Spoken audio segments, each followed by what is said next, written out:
Good morning, everyone. It's my pleasure to be sharing my thoughts with you this morning, and the topic I've chosen to discuss is what does Buddhism, and especially Won Buddhism, teach us about being good citizens?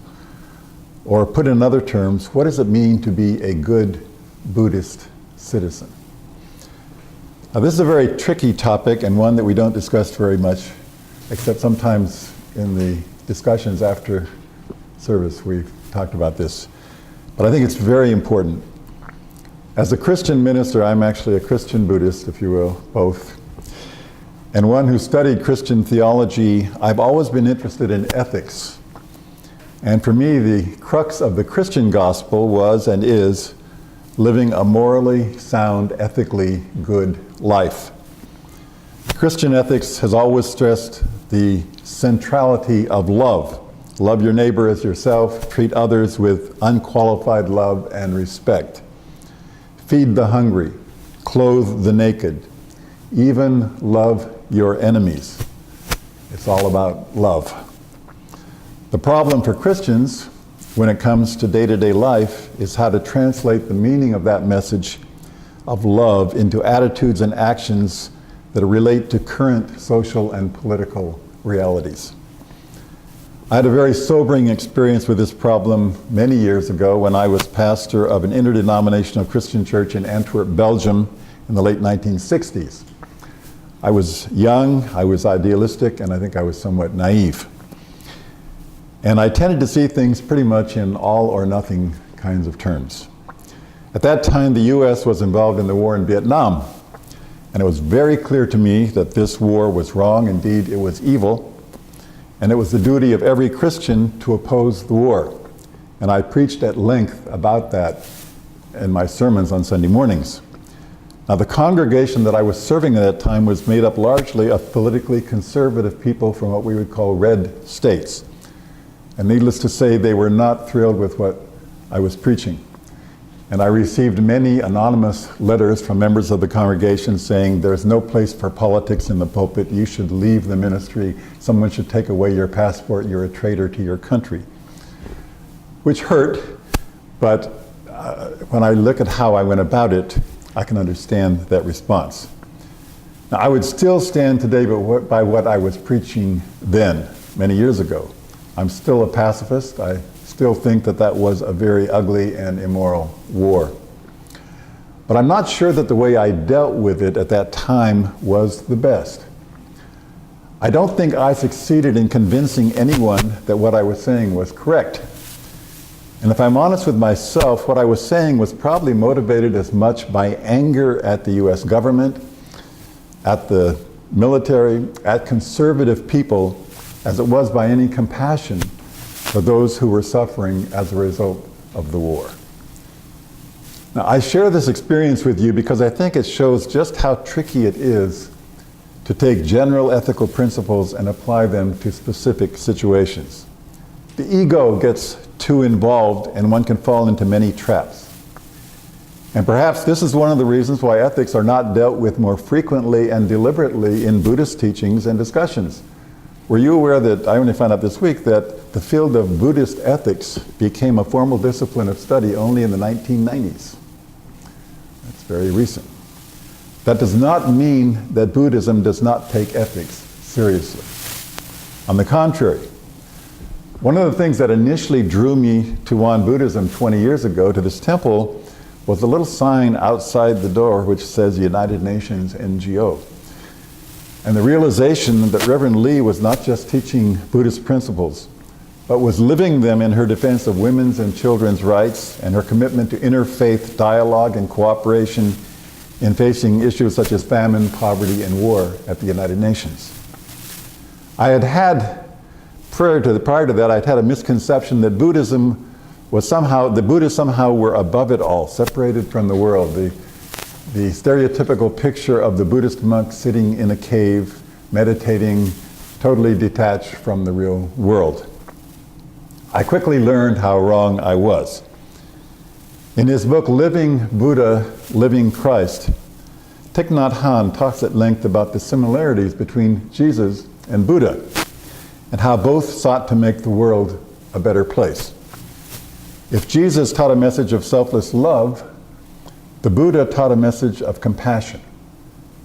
And I really think these two things are the same thing. If the Judeo-Christian tradition has the Ten Commandments of the Old Testament and the Golden Rule of the New Testament, Buddhism has the 5 precepts, or in the case of Won Buddhism, the 10 precepts. Indeed, in Won Buddhist scripture, Sotaesan actually lists 30 precepts, categorized as the 10 precepts for the followers of ordinary faith, the 10 precepts for the followers of unswerving faith, and the 10 precepts for the struggling of Dharma to defeat evil. And among the basic 10 here are ones such as refrain from destroying life, refrain from stealing, refrain from committing adultery, refrain from gambling, refrain from speaking evil. All of these were very familiar to those of us raised in the Judeo-Christian tradition. Sotaesan had a lot to say about ethical behavior, about being good citizens in the world.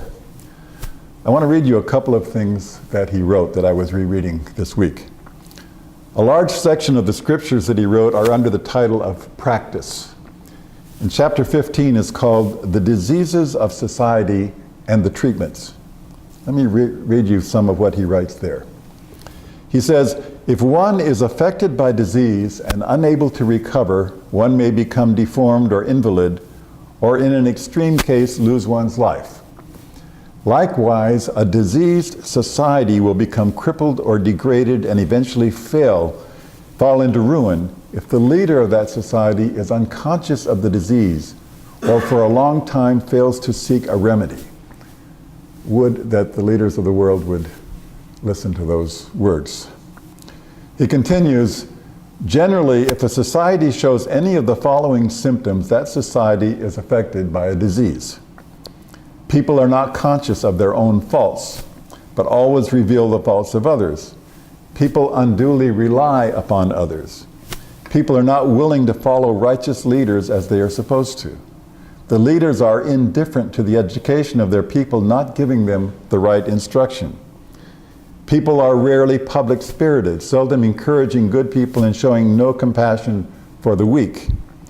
They rarely offer profitable things to others, taking them only for themselves, and they do not give consideration to the comfort of others while seeking their own comfort. Again, Congress, Senate, Wall Street, listen to those words. To remedy these diseases, says Sotaesan, the people must always reflect upon their own wrongdoings, shed their unreasonable dependent style of living, follow leaders who will give them righteous instruction and educate them by right instruction. And the people must not be egoistic, but altruistic. These are the correct cures for a diseased society. As a result of these treatments, the society will recover completely from disease, changing into a healthy and peaceful society. I find those very wise words. Not exactly the proclamation of someone standing on the mountaintop separated from the real world. Now, I'm going to read you just a little more of his wisdom. In discussing the threefold learnings and the selection of right conduct, Sotaesan writes, even though one has attained the power of cultivation after cultivating spiritual stability, and has attained the power of study after studying facts and principles, still, cultivation and study will come to nothing if one does not put them into practice in actual trying situations. Let me repeat that.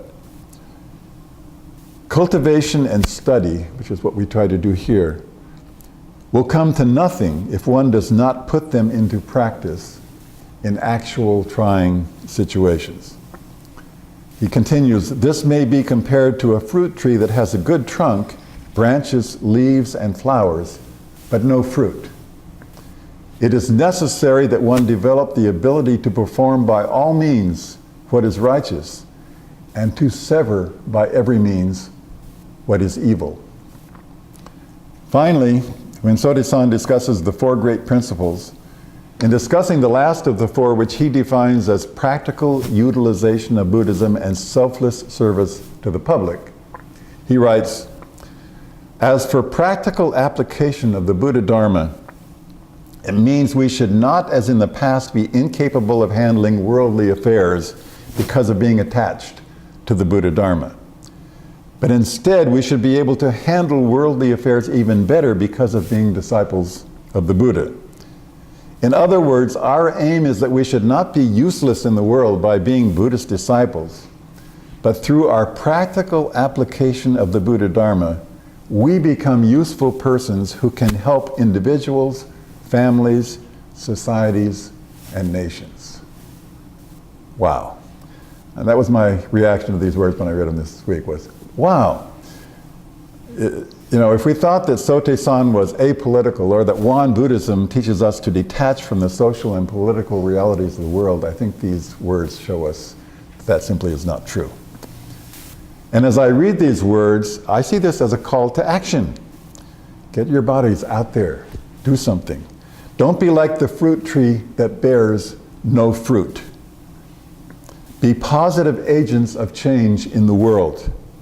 Be useful persons, in his words, who can help individuals, families, societies, and nations. Of course, this then creates a new question for us, and a difficult one, and that is the question of discernment. If, as a Christian, I have struggled with the question of what the principle of selfless love demands of me in a given situation when dealing with specific political or social realities, then as a Buddhist, I must struggle with what the principle of compassion and following the Fourfold Path demands of me in each real situation. And this is not easy to discern. The older I get, the more I realize that very few things in life are simply good or evil. There are so many shades of gray. And like the 28-year-old me who vehemently preached against the war in Vietnam, I am aware that I can far too easily get on my moral high horse and bitterly denounce those things that I find to be evil in our society and in the world today, without necessarily trying to see the larger picture. Now, this is not to say that there is not a lot of evil, destruction, and selfishness in the world today. Of course there is. And I think that where we perceive injustice, we have a moral obligation as Buddhists, or more basically as human beings, to speak out, to oppose injustice wherever we see it, and to champion justice and compassion on all fronts. Our country is doubtless more politically divided right now than it's been any time since the Civil War. Hatred is rampant. Selfishness is pervasive among our political leaders and those who run our corporations. Watching the news is discouraging and downright depressing, and unfortunately often misleading given the quality of the media today. The nagging question is, what can you and I do about this? As Buddhists, what are we called to do about a world that seems to be falling apart around us? How can we be positive agents of change? When we approach this question, there are a few traps that I think we have to be careful not to fall into. And three come immediately to mind. First is the trap of falling into cynicism. Things have gotten too bad. Climate change is destroying the earth. Genocide and poverty are destroying whole populations. Political leaders everywhere seem driven by greed, self-interest, and corruption. These things are too big. They're beyond my reach. There's nothing I can do about them. And so why should I try? Now, this is a totally understandable attitude given the immensity of the world's problems. But giving in to cynicism is tantamount, I think, to giving up and saying, and making sure that we can't be agents of positive change. A second trap, which often comes from the first, is apathy and passivity.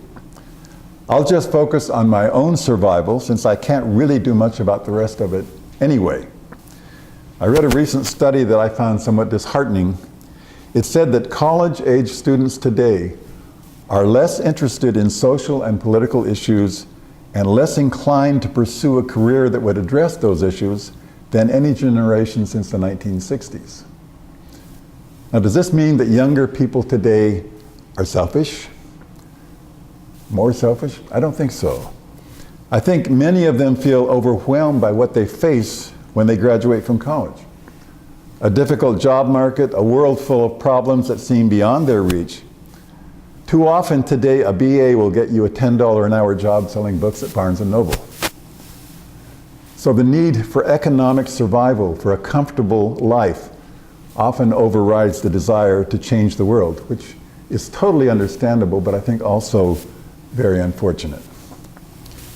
I often think nostalgically about the political activism of the 1960s, the Woodstock generation, of which I would like to think that I am one. Millions of people putting their bodies on the line to protest war, racism, and injustice. It was unique, it was exciting, and it probably played a major role in stopping the war in Vietnam. But you know, it wasn't all perfect. There were many problems in the midst of that activism, which brings us to a third trap, and that is egotism. When you see corruption, abuse, injustice, your passions get aroused, as they should.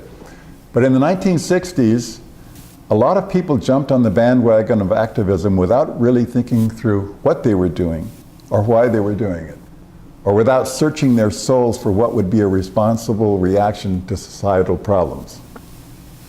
It's very easy to fall prey to the egotistical attitude that my opinion on this matter is right and virtuous, and I don't even want to hear what others have to say. So when we talk about being good citizens, positive agents of change in the world, I think we have to beware of these traps of cynicism, apathy, and egotism. And this is where I think our spiritual practice becomes so important. The more centered I am within myself, the more self-aware I am of my own shortcomings and my own biases, then the more balanced and responsible I will be in responding to social and political issues in the world. We talk a lot about how being spiritually grounded makes us healthier, happier, more fulfilled human beings. But I think it also makes us better citizens. What we learn and gain through meditation and reflection bears fruits in our actions in the world. How does this work? For one thing, hopefully through our spiritual practice, we become more compassionate human beings. And that compassion makes us more sensitive to the needs of those who are victims of violence, oppression, abuse, starvation, poverty. The question of knowing how and when to act is one that I think each of us has to struggle with and discern for ourselves.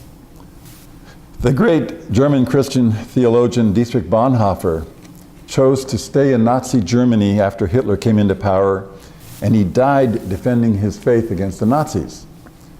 Meanwhile, his contemporary Paul Tillich, another outstanding theologian, chose to flee Nazi Germany and came to the US, where he became one of the most influential and enlightened teachers of the 20th century. Was one of these men right and the other wrong? I don't think so. Each followed his own inner path, and the world benefited from both.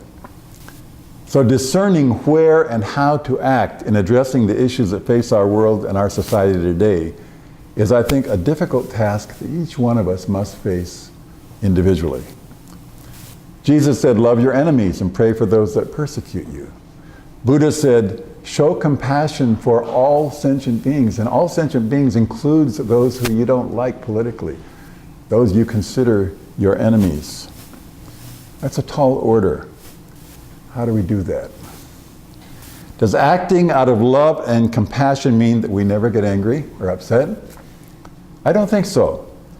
When we see abusive individuals or leaders in action, hurting, killing, maiming others, or robbing them of their basic rights and human dignity, when we see corporations raping the earth in the name of corporate profit, wherever we see injustice, I think anger is an appropriate response. The question is, what do we do with that anger? First, I think, hopefully, we try to temper it with compassion. Allowing abuse to continue unchallenged is not a compassionate response, even to the abuser. We need to express our concern and our opposition to all abuse.